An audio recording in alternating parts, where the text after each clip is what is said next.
Welcome back to Navda classes. तो आज हम करें चाइल्डहुड एंड ग्रोइंग अप की यूनिट 4 का important topic that is impact of cultural change on child development.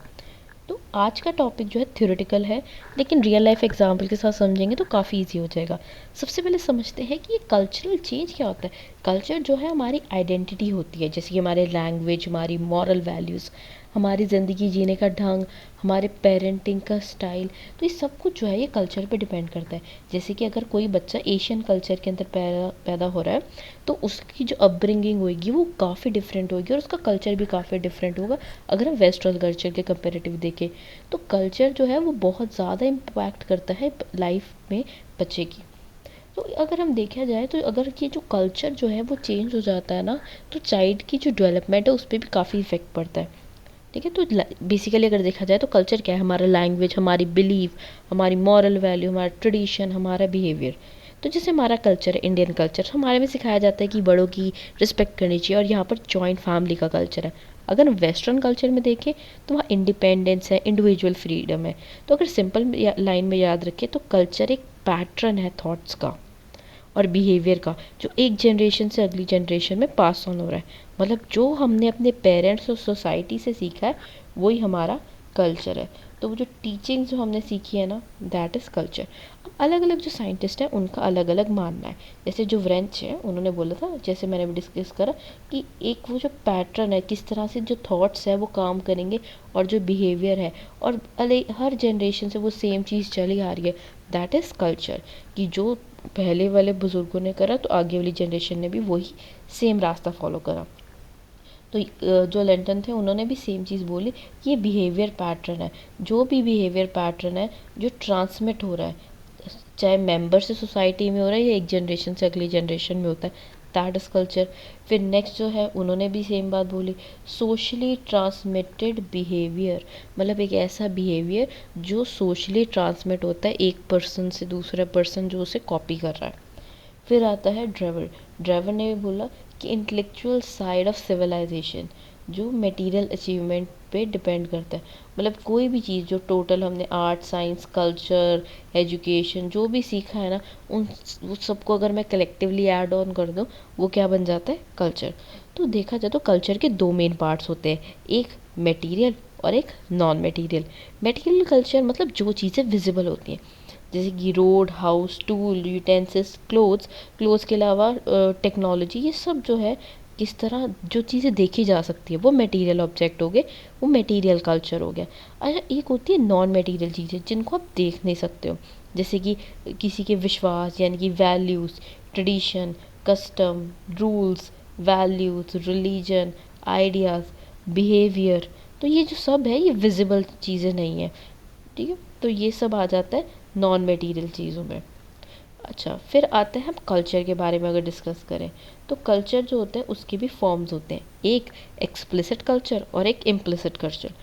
तो एक्सप्लिसिट कल्चर जो है जो क्लियरली विजिबल है, जैसे कि पहले हमने डिस्कस करा, विच इज़ मोर क्लियर, जो विजिबल बिहेवियर फॉर्म है, जैसे कि ड्रेसिंग स्टाइल कैसा है, लैंग्वेज कौन सी बोली जा रही है, फूड हैबिट्स क्या है। इम्प्लिसिट कल्चर मतलब जो डायरेक्टली विजिबल नहीं होता, जैसे कि किसी की बिलीफ क्या है, कोई नहीं जानता, दिख नहीं सकते, एटीट्यूड कैसा है, सोच कैसी है, वो सब इम्प्लिसिट कल्चर में आता है। तो जो चीज़ें आप देख सकते हो, ड्रेस, फूड और ये सब, तो एक्सप्लिसिट में आएगा। किसी के थॉट, रिलीजियस वैल्यू और बिलीफ जो है वो इम्प्लिसिट कल्चर में आएगा। अगर देखा जाए बहुत सारे फैक्ट्स जो हैं कल्चर से रिलेटेड जो सामने आए, जिसको हम फीचर्स या करेक्टरिस्टिक्स ऑफ कल्चर भी कह सकते हैं, इसको फ्लो चार्ट के फॉर्म में आप बना सकते हो। तो पहला ये है कि कल्चर जो है मैन मेड होता है, वही हैबिट्स, वही पैटर्न जो है वो इंसानों के हैं, तो ये मैन मेड है। दूसरा, हर सोसाइटी में एक पर्टिकुलर कल्चर है।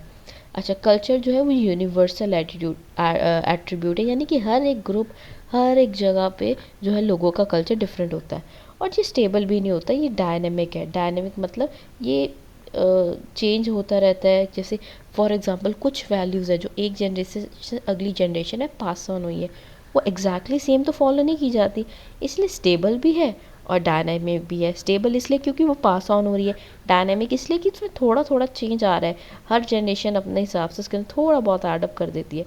अच्छा, लैंग्वेज है वो भी कल्चर का पार्ट है, रिलीजन और फिलॉसफी है वो भी कल्चर ही है।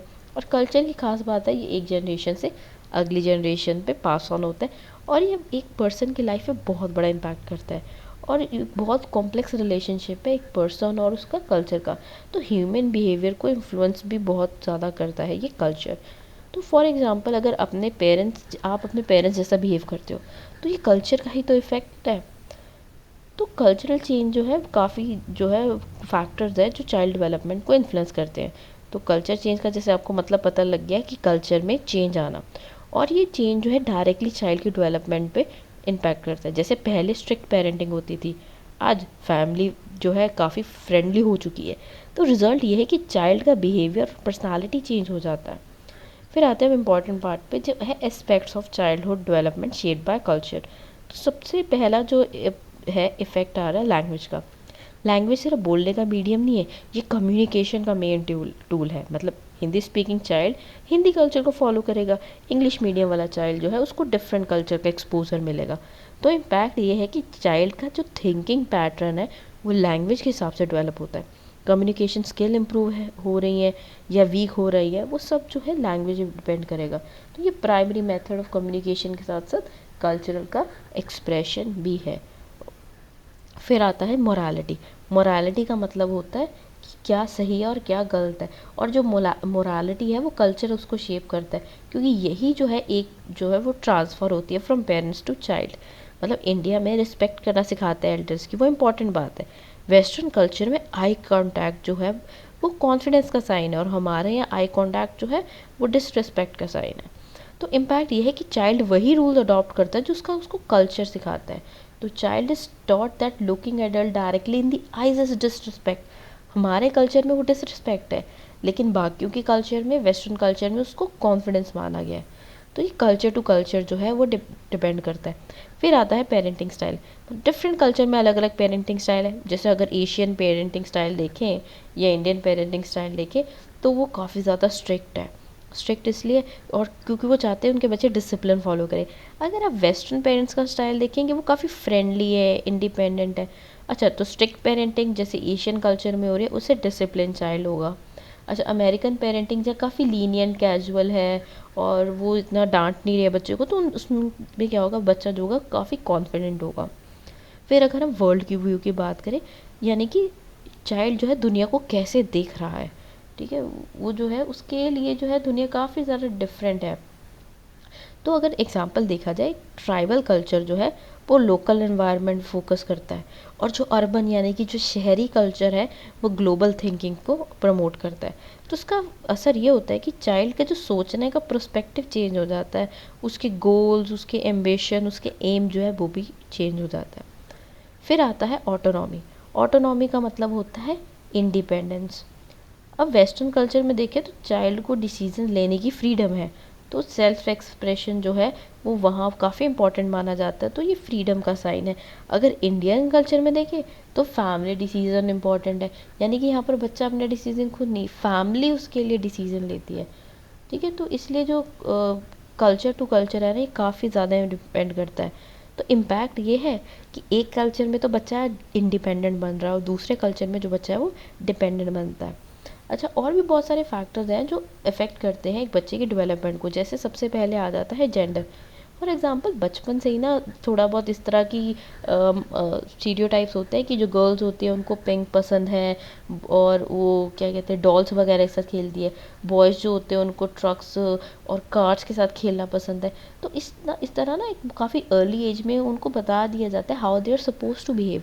उनको क्या चीज़ चाहिए, क्या चीज़ नहीं चाहिए, उनको किस तरह बिहेव करना है, किस तरह बिहेव नहीं करना। तो ये जो जेंडर के जो रोल्स होते हैं ना, वो अवेयर किए जाते हैं कि अर्ली एज से उनको पता लग जाता है कि उनका रोल क्या है, और उनको किस अकॉर्डिंग जो है वो डेवलपमेंट होएगी। अगर हम बात करें, सेकंड आ जाता है रेस। जो रेस है, जैसे कि सोसाइटी स्टीरियोटाइप क्रिएट करती है। जैसे कि यूनाइटेड स्टेट जो है हाईली रेशलाइज सोसाइटी है, मतलब यहाँ पर जो है रेस के बेसिस पे काफ़ी डिस्क्रिमिनेशन भी होता है और बहुत सारे स्टीरियोटाइप भी है। और वैसे भी जो है डिपेंडिंग ऑन द कलर या किसी भी बेस पे जो है स्टीरियोटाइप सेट हो सकता है। और इसका इम्पैक्ट ये है कि चाइल्ड का जो कॉन्फिडेंस अफेक्ट हो रहा है, और अपॉर्चुनिटीज़ भी इफेक्ट हो रही है। अच्छा, तो उसके अलावा जो है understanding of culture that include, जैसे हमने पता है कल्चर जो है वो डायनेमिक होते हैं, मतलब ऐसा तो नहीं है कि एक जनरेशन से दूसरी generation exactly same culture follow हो रहा है, थोड़ा बहुत चेंज आ जाता है। अच्छा, जो काफ़ी ज़्यादा कल्चर वगैरह है ना, वो टूल्स वो अंडरस्टैंड करते हैं आइडियाज़ ऑफ स्क्रिप्चर्स। स्क्रिप्चर से भी पता लगता है कि कल्चर कैसा होता है और कैसा हुआ करता था। तो कल्चर कोई स्टैटिक नहीं है, कल्चर जो है चेंज होता रहता है। और ये चेंज है ना, इसी चेंज का जो मेन रीज़न है ना, उसको हम बोलते हैं सोशल चेंज या कल्चरल चेंज। अब कल्चर सोसाइटी को डायरेक्शन भी दे रहा है। टेक्नोलॉजी चेंज ला सकती है, पर कल्चर डिसाइड करता है कि कितना चेंज होगा। तो ये इंटरनल लाइफ फोर्सेस जो है उस पर अफेक्ट कर रही है। टेक्नोलॉजी, मटेरियल इन्वेंशन कितना इन्फ्लुएंस होगा, कितने डिग्री पे, मतलब टेक्नोलॉजी हमारे यहाँ भी है, बाहर भी है, पर एक कंट्री डिसाइड करती है कि एक पर्टिकुलर जगह पे कितना एक्सेस बच्चों को देना चाहिए टेक्नोलॉजी पे। फिर आता है कल्चर और टेक्नोलॉजी एक दूसरे को इन्फ्लुएंस तो कर रही है, कि एक दूसरे पे जो है काफ़ी ज़्यादा इम्पैक्ट क्रिएट कर रही है। जो टेक्नोलॉजी जैसे नई आई है, उसके कारण हमारी सोसाइटी, हमारा कल्चर बहुत चेंज हो गया है। अब वो जो रोल्स पहले हुआ करते थे, वो रोल्स चेंज हो गए हैं। मतलब जैसे इंटरनेट आया, वो एक टेक्नोलॉजी चेंज है। सोशल मीडिया यूज़ कैसे करेंगे, वो कल्चर डिसाइड करेगा। कि जैसे कि फॉर एग्जांपल कुछ कंट्रीज़ हैं जहाँ पर 16 ईयर्स तक जो है सोशल मीडिया चलाना अलाउड नहीं, उसके बाद आप जब बड़े हो जाते हो above 16, then you are allowed to use social media. तो ये कितना यूज़ होगा सोशल मीडिया, वो कल्चर डिसाइड करता है। तो अगर हम ओवरऑल देखें तो कल्चर चाइल्ड की डेवलपमेंट को इफ़ेक्ट करता है काफ़ी डीपली, जैसे कि लैंग्वेज, बिहेवियर, वैल्यूज़ और पर्सनालिटीज, सब कुछ कल्चर से शेप होता है। तो child is reflection of his or her culture, ये बहुत इंपॉर्टेंट लाइन है, ये याद रखें।